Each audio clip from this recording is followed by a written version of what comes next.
Bonjour les amis. Ça faisait très longtemps que j'avais pas fait une vidéo et c'est ma deuxième vidéo sur le sandwich tunisien.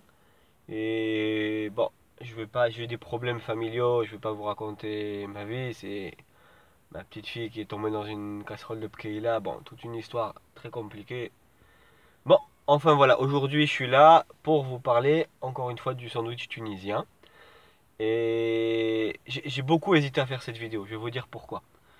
Et il se trouve que aujourd'hui, dans le monde entier, on parle santé, on dit l'huile c'est pas bien, tout, etc., etc. Alors que nous, pendant des milliers d'années, on a mangé l'huile, on a bu l'huile et on était très bien.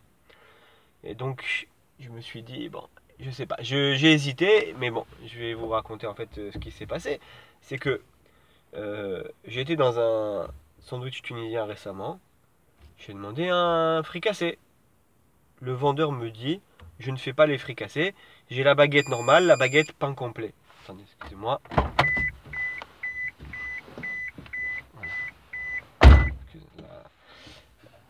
Donc, je lui dis, comment ça t'as pas le fricassé, c'est la base même du sandwich tunisien.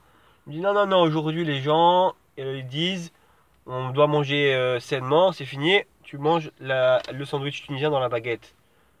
J'ai dit, bon, il faut que je fasse une vidéo, il faut que je fasse quelque chose, parce que ça, c'est une dérive des paroles de l'origine du sandwich tunisien.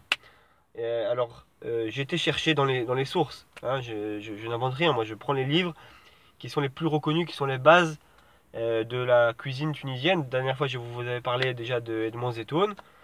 Et aujourd'hui, je prends un exemple. Il y a Sahir Abu Hobza.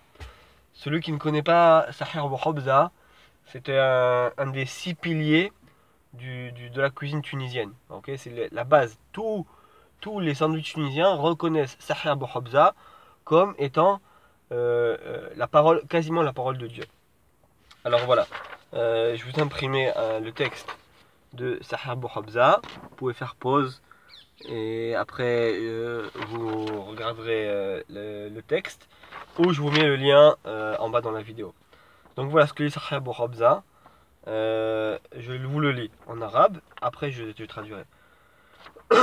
الساندوتش التونسي البارحة الباجيت والبارحة الفرقاص البارحة السمنة البارحة لحنا مزونوس اللادة عبادة عموتي لحم من أرز.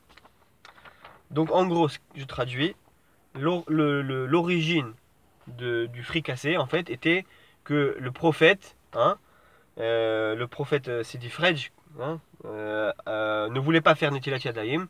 Et donc, qu'est-ce qu'il a fait? Pour pas se laver les mains, pour pas manger du pain, il a dit on mange dans le fricassé pour pas avoir à se laver les mains. Je rappelle qu'à l'époque, l'eau était quelque chose de très rare. On ne pouvait pas gaspiller l'eau même pour se laver les mains. Donc on préférait prendre du pain frit sur lequel on n'a pas besoin de se laver les mains plutôt que de prendre la baguette.